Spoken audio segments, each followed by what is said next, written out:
Hello viewers, this is Grant Fikes for Grant's Review Corner Volume 11. You may remember last time I reviewed Everett Kaser Software's game Dinner with Moriarty. And this is another of his games, Knarly Gridlock. I got a free review copy of this game back when it was released in 2011.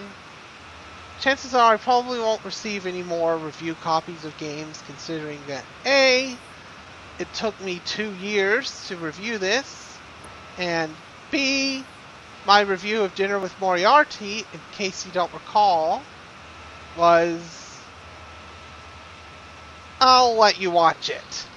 But this is Knarly Gridlock. Let's play the game. So, if you click on Help and How to Play, you'll see that the map to eternal happiness has been trashed by information terrorists, and your goal is to recover that map. This storyline is never mentioned anywhere again, outside of this line in the help file. It's almost as though they pasted it on. I mean, at least in Dinner with Moriarty, you have poison in the puzzle. So it feels like the story sort of matters. I mean, sure, there's flaws in the story, like Moriarty killing himself, but still. This is just... It's just sort of less compelling. Yes, precisely. I forgot to mention I have a special guest, Juubi no Okami, aka Juubi Neon. He's learning about this game for the first time. And as you can see, Everett Kaser has once again failed at writing stories. And obviously, any video game or computer game that doesn't have an amazing story, like super... Yeah, hopefully it has better gameplay than it does story, because man... I was about to say, Super Paper Mario. If you want a game with story, there's a game that has a story in it. But this... is this. And too many words and pictures. This is how the game works. You can drag tiles to the left and to the right. And that's it. Your goal is to make the edges match. So no up or down, just left and right.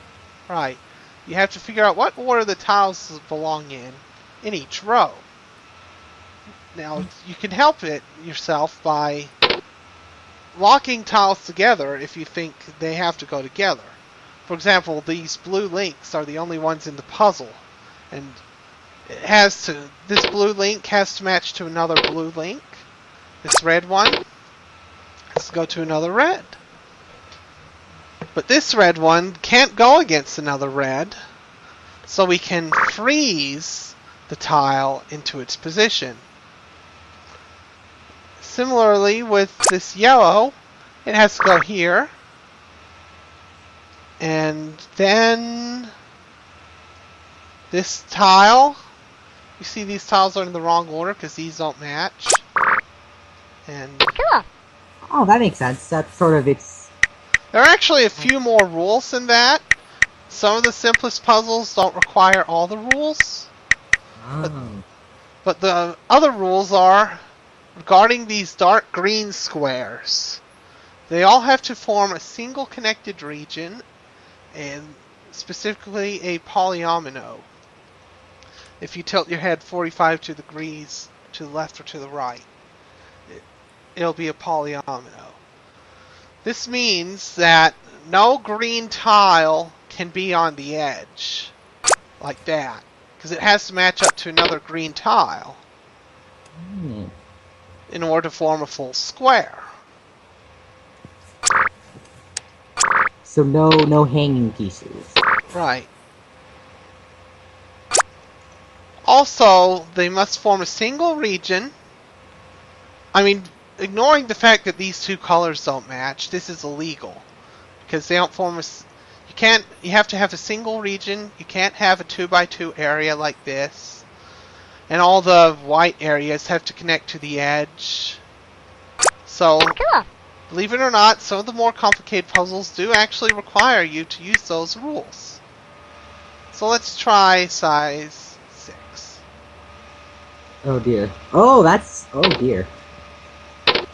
Well, we always start with the vertical links. Those tend to be easier. Also, we see this diamond. Gotta fill that in. And there we go. That's a start. I see that this green link can't match to anything in the row. So I will freeze it to that edge. Same with that blue. And that green. And then I see this can't go against the edge, so it has to go against that. And for the greens, I see we have to put them there. Oh, we can't put those two areas like that. So we solved the top 2 rows. Starting to think faster than I can talk. This game moves, it moves very fast. Cool. And that's how you solve a size 6 puzzle. What are the, so what are the blue and gray squares in the middle about? Well, those are just links. Well, you have to match them up just like anything else. And sometimes the puzzle will have those added to it if it would otherwise have multiple solutions. Oh, so it's like links inside of the squares. Yes. Oh, that makes sense. They're still, yeah. They are just, if we undo, so we can retrace my solving path. See, they were among the first things I did, because I started with the vertical links. And I also did this early on, but it still counts as a green square. So that's just a thing that it puts on there to make it work and have a unique solution. See, otherwise these 2 tiles would have been identical, and then you could have swapped them and the puzzle wouldn't have been unique. So that's the purpose of those diamonds. And actually, just like Moriarty, this game is skinnable. Comes with all these skins initially. But I prefer this one. For some reason. Probably because when you tilt your head to the left, it looks like a bunch of squares. By default, I mean, I don't like the letters as much, or the rectangles. But you can change a lot of stuff. You can change the colors. You could probably make your own graphics if you were skilled enough, but... That'd probably be a fun project. Because, I mean, it's not that complicated. Oh, yeah. It doesn't have a lot of pieces in yet. But... There's all this... So, now let's try... Let's alt-tab over here. Generate a random number. 819. Let's try another size 6 puzzle. You're watching me live. Once again, I start with vertical links. I notice that this red link can't match anything in the row.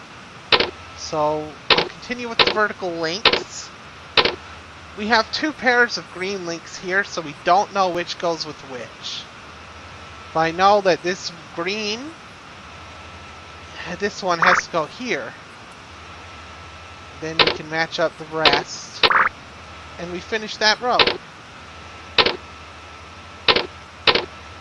And that row. And look, these 2 green links, can't have them in this order anymore, because that doesn't match that. So, then,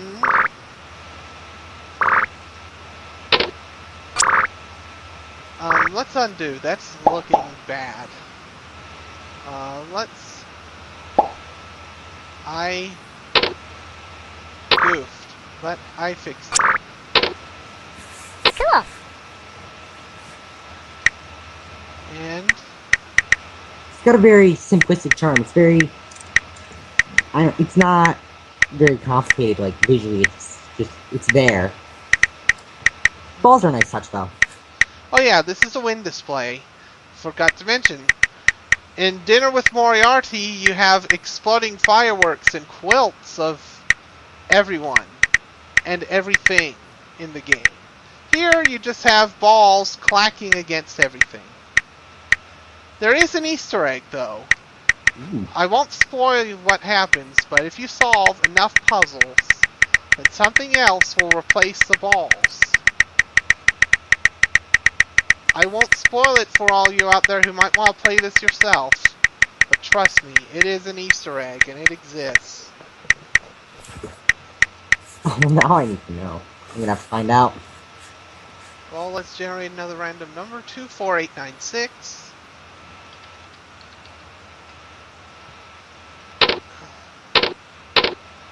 And once again, I start with vertical links. It's got a lot more ambiguity this time. Got those two blues, those 3 whites. But I know this blue has to go against the edge. So you gradually solve the puzzle by locking and freezing tiles.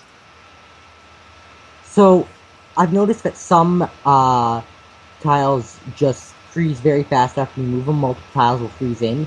Is that? Oh yeah, there's a difference. Yeah, I forgot to mention you can customize the controls.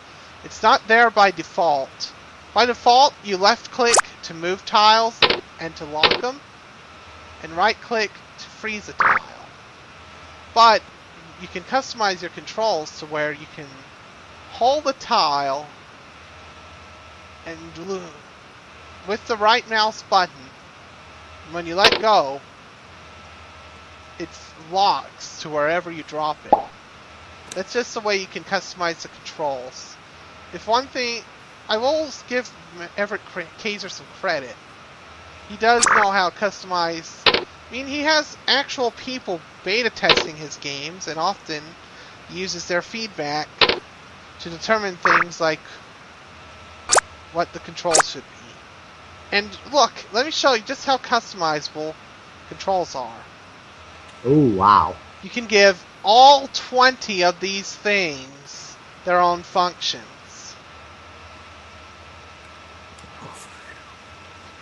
Yeah, in Dinner with Moriarty, you can only give these 5 things functions. Then control left is always the same as middle. But in his more recent games, you can customize 20 things. Which is... So, if you like control over your puzzle games... Anyway, I noticed that there's an odd number of green links here.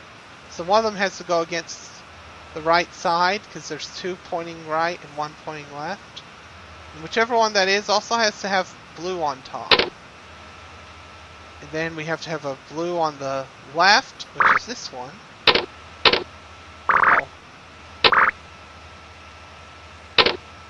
And if this is confusing you, because I'm not good at thinking and talking at the same time, don't worry, because there's actually a very well written solving tutorial in the help. It shows you how to solve a puzzle. That's always a good thing to have, because, you know, instructions aren't always clear enough, and tutorials are, you know, they're good to have. And now, see, this is what I'm talking about. This puzzle can't be solved without taking advantage of the green cell rules, because otherwise I could move it like that. Look, see? But that's not legal because the greens aren't connected and they're forming a 2x2. Cool. So I think it's pretty interesting that he actually programmed this game to where it will recognize those unique rules and make them actually necessary to solve the puzzle. Because I recall one time playing some of his games where they have rules, and it turns out their deduction code doesn't know those rules. So when I learned that, it feels cheap. Like, and you don't have to use the rules to win. But yeah, but this game, you absolutely have to know this rule about the greens all being connected. I think that's pretty cool. And I'll admit, my review of Dinner with Moriarty was a little glib, even though it's actually legitimate amusement, I think, even if it is computer generated. And this is the way I feel about this game as well. I like making order out of chaos. And this is what the largest puzzle size looks like. Okay. But once again, That's good. I start with the internal diamonds and as many vertical links as I can find.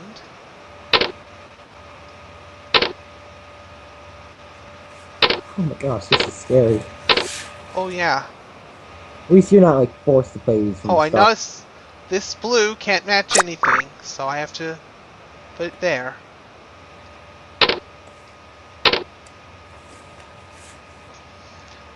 And then got that. This blue doesn't match anything. So this blue doesn't match anything.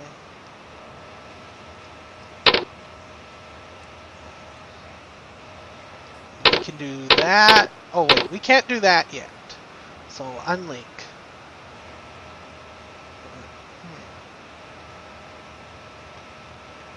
What can I do? This green can't go up against the right side because of this dark green. So we have to link those.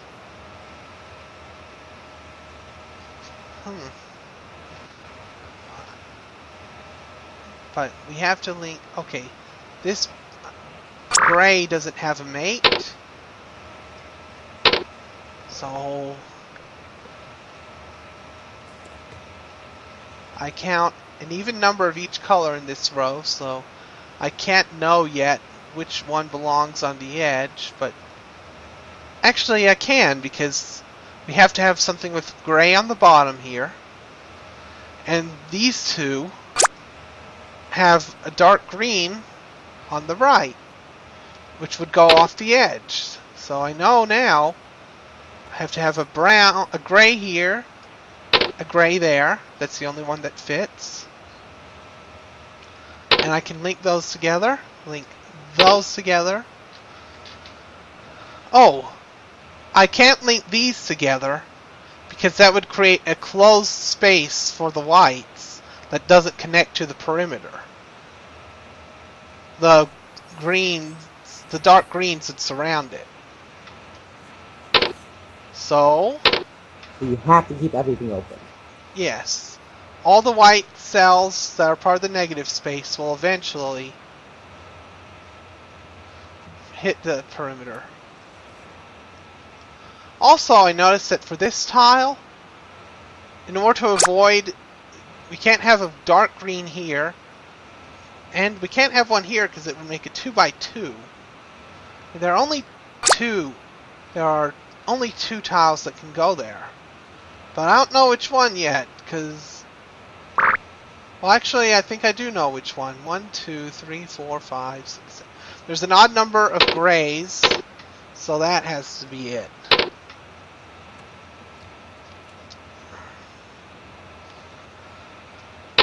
Let's keep this up.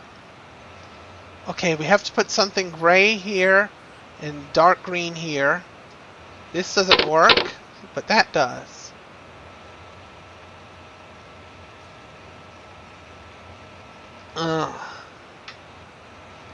This white has to go against the edge.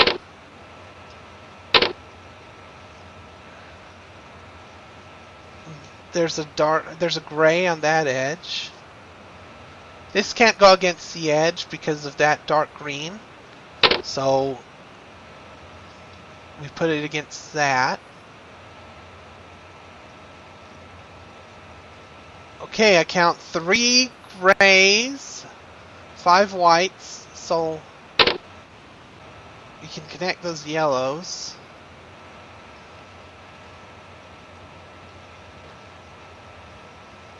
Okay, this tile can't go there, so it has to go there. I know that has to go there. Okay.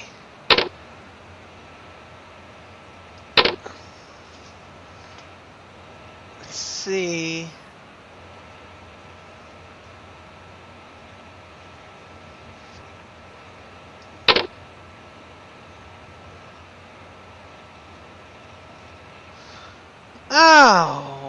let's experiment. Could it be that?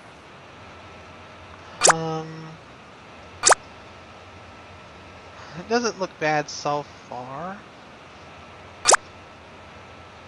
Well, that looks bad, actually. But...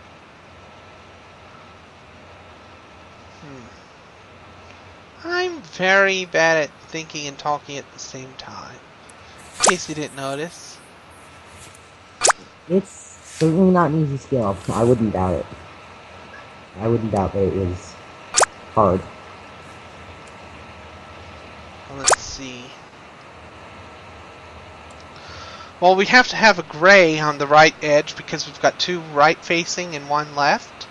This one can't go on the edge because the one above it would have to have white on the bottom. Neither of those fits against the right edge. So, let's do that.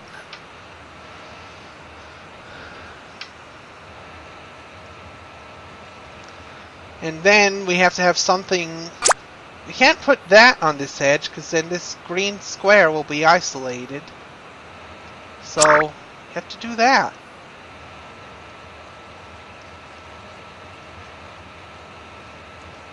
I'll figure this out eventually.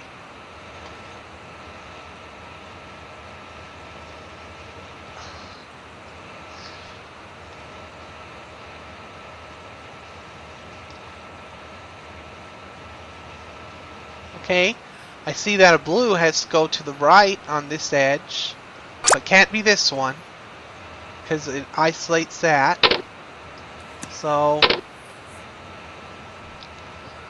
and for the yellows, I see that's how I have to put them. So, what will I do? Oh yes, thank you, telephone. I love this house and its telephones. Well, I notice I can freeze that tile no matter how I put those grays. Actually, I can't put the grays like that, because then this would have to be a 4 greens tile. So we've got that.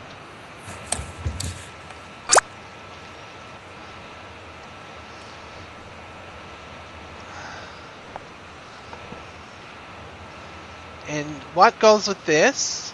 Not that or that. And we've solved all that. And what goes here is that. I can solve the bottom portion now. This is illegal here because it isolates that. I'm gonna make it 2 by 2. And let's see.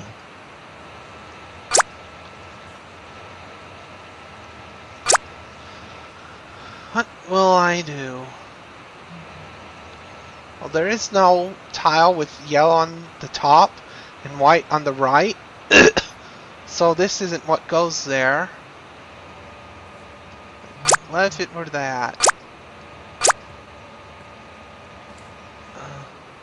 Guess that doesn't work.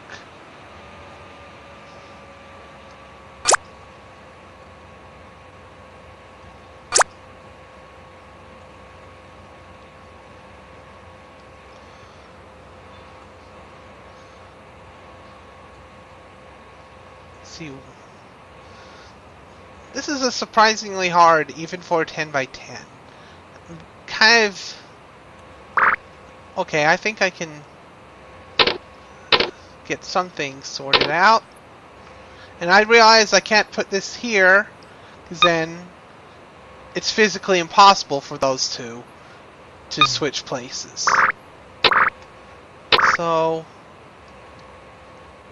This is not illegal. This is illegal because of the 2 by 2 whites. And again, that's physically impossible.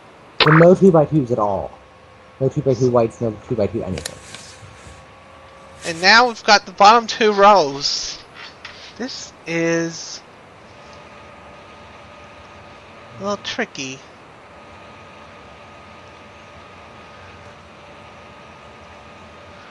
If those go together, then these will go together here. Just actually looking... Okay, that's not possible. Because I made that. I just noticed. All the edges match, but I have an isolation here and a 2x2 there. And so I was playing with the assumption that this tile goes here, and just playing around in my head. And I'm pretty sure I proved that it is not the case. So you can't just switch those. Does that work? I think that will work. But let's find out.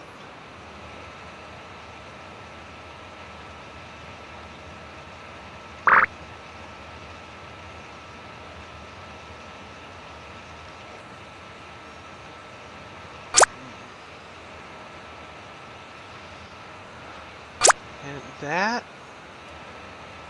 Well, no, there's nothing with yellow on top and that on the right, so we need those, and that,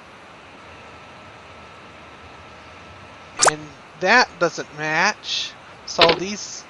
No, I can't do that. Cool. Alright! This level of thinking is so high above me, I have no idea. Well, I guess I'm just kind of used to it. And like I said, there is a solving tutorial in the help file. So if you didn't understand what I was doing, just know this. You're making order out of chaos. If you like making order out of chaos and don't mind that it's computer generated chaos, then this is definitely a game to consider picking up. I won't be glib. In fact, I'll tell the truth. This isn't a review copy of the game. Do you know why I got this copy of the game? It's because Everett Kaser posted a puzzle of this without telling us any of the rules, and he offered to give a free copy of the game to the first person to solve the puzzle without even knowing what the rules are in advance. Oh, that must have been really hard. Well, I just kind of intuited it, and... Well... I kind of like this game from time to time. Making order out of chaos. And just think, earlier we had a big mess of tiles, and now we've got all these pretty squares in a pretty region, and sure, it's kind of random colors, but everything matches now. Very calming. Yeah, there's something...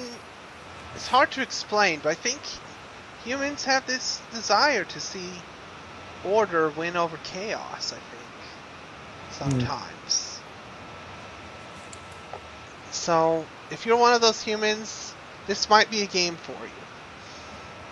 And I just want to say thank you, Everett Kaser, for all the many years of making games. You were the first shareware person that I ever actually bought a game from. I mean, that's how... That speaks volumes. So, I may have been glib in my review of Dinner with Moriarty, poking fun at all your plot holes, but aside from that, it is a legitimately amusing game that I would not burn someone on a stake if they were to play it. So, yeah, I'm not very good at compliments today, but so I'll just say thank you again for this Zen-like game of making order out of chaos. And yeah. Oh yeah, this is one of his few games that also lets you print puzzles. I have never actually tried that. And I won't try it for this video, because we've been recording for, what, 1,000,000 minutes? Maybe 20. We don't need to make it too much longer, so... No, it sounds reasonable. That sounds reasonable. But if you do like printing things, this lets you print things. You can set up how you print things. Oh, and I forgot to mention, all of Everett Kaser's games let you have up to 256 different player profiles. So if you share your computer with someone else, and you both want to play the same game, and someone wants to say, I want to have wind music and background music, and the other person doesn't, just switch players. Oh, and you can change the language of the game. At least the newer ones. It's pretty nice. So, for those of you watching this review who don't understand what I'm saying, you can now play this game in Dutch.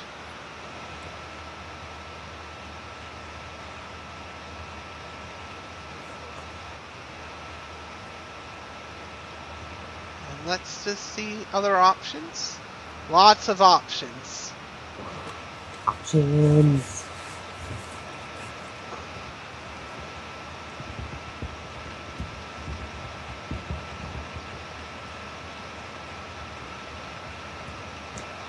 Like I said, there's this... Kaser is pretty good about customizing, making his games customizable, so that's a plus. I've rambled for too long, but once again, thank you, Mr. Kaser. And I will stop recording in 3, 2, 1...